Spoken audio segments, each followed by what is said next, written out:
GOTK kids, we are back again with our new series called Go, where we're learning all about how to serve God. If you guys missed last week's video, it's all right. We have all of our videos on our Facebook page, on our app, and on YouTube.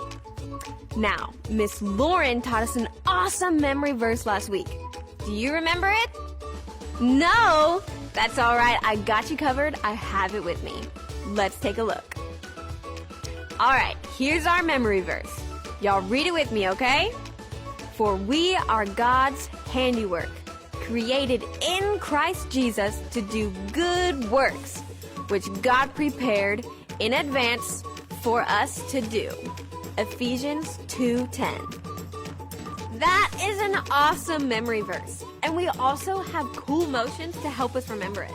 So let's get up and get our hands ready. We're about to do it, okay? For we are God's handiwork, created in Christ Jesus to do good works, which God prepared in advance for us to do. Good job! Now you have that memory verse memorized. Okay, so last week we learned all about the first step to serving, which was listening. Have you guys been listening for God this past week? I hope so, because now we're on to step 2 of how to serve God. Let's go check it out. Private! Private, you look at me when I'm talking to you! Oh, Sergeant, yes, Sergeant! Private, you're gonna get up here and you're gonna climb this wall! That wall? Yes, that wall! What other wall do you see around here? Sergeant, that wall is too scary. I can't climb that. What do you mean? You're gonna climb this wall, do you hear me?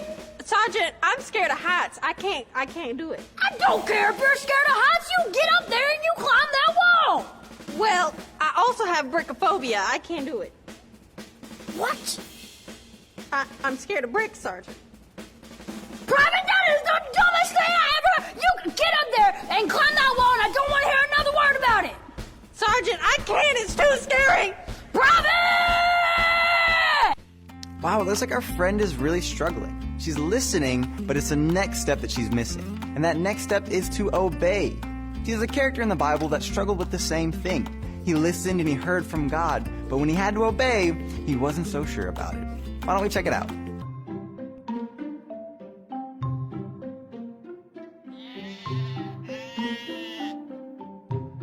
One day, Moses was tending Jethro's flock when an angel of the Lord appeared to Moses through a burning bush that would not burn up. Whoa. Moses stopped to look at the bush, and he heard the voice of God say, "Moses, Moses." Hello? God then told Moses how sad he was because of the suffering of his people. He told Moses that he wanted to do something about it, and he wanted Moses to be the one to do it. Oh, me? But Moses did not think he was the right person to go. God said, "I will be with you." Morning. But Moses said that he wouldn't know the right thing to say to the people. So God said to tell the people that God himself had sent him, and promised Moses that his plan would be fulfilled through Moses. But Moses still said to God that he did not think the people would believe him. So God said, "What is that in your hand?" Oh, me? Moses said, "A staff."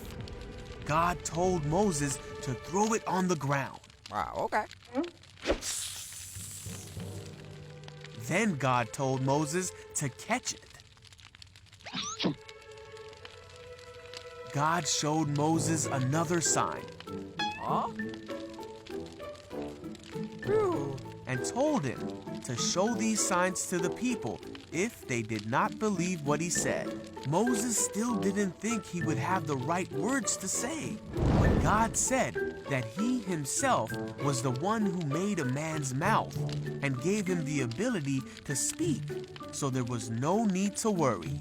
Yet even after all this, Moses said, "God, please send someone else." Then God got mad at Moses, and said that he would send Moses' brother Aaron to speak for Moses.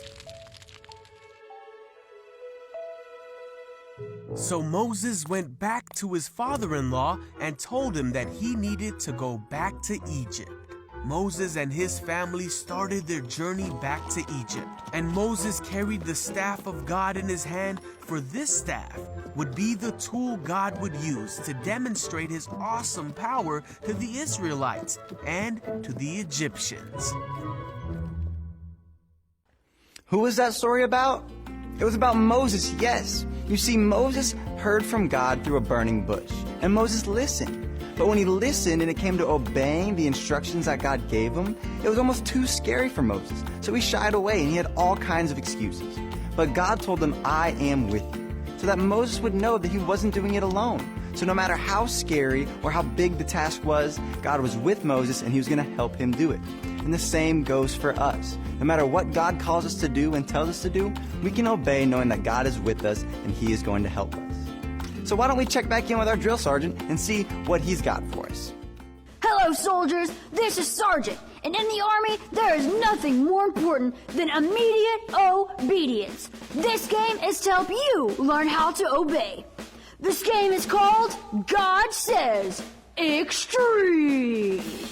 This game is played just like Simon Says, except extreme. The challenges are more extreme and the game's a little bit harder.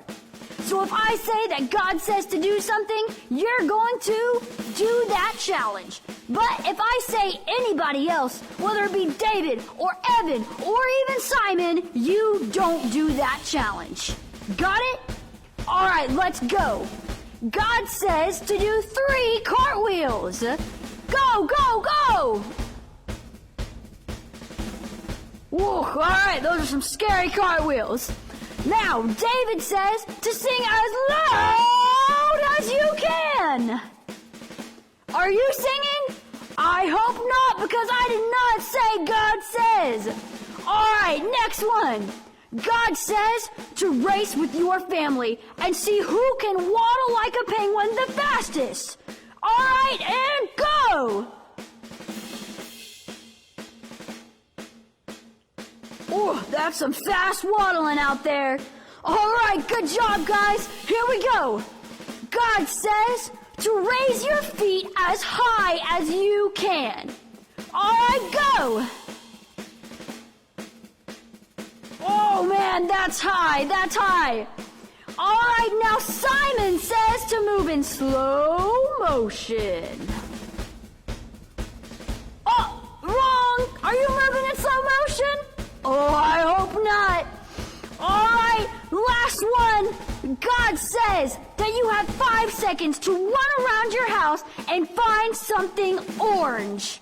Go, go, go. 5 seconds. 5, 4, 3, 2, 1. Done. Did you find something orange?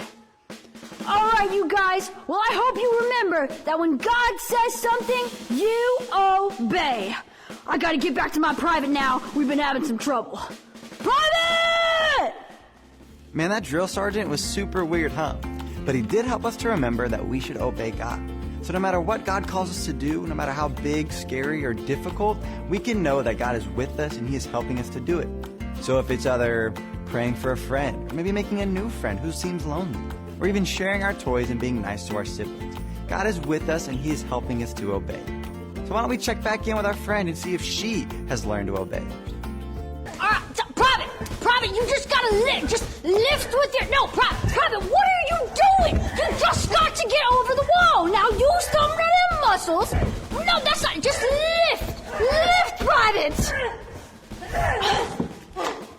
Sergeant.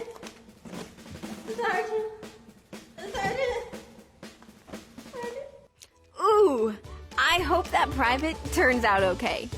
But it's a good thing that God never leaves us, no matter what. Okay, let's do our memory verse one more time. Y'all ready? Everybody get up and get your hands ready. Here we go. Ephesians 2:10 says, "For we are God's handiwork, created in Christ Jesus to do good works, which God prepared in advance for us to do." Woo! Now y'all have it memorized, right? Alright, keep practicing because we're going to do it again next week. And now we're on to our family talk. So go get your family and let's check it out. Question 1. What things make it hard to obey sometimes? Question 2. How can we obey even when it's hard? And lastly, what are some things that God has told you that you can obey this week? Alrighty guys, that's all we have for you today. So make sure you're going out listening for God and then obeying what He says. We'll see you next time. Bye!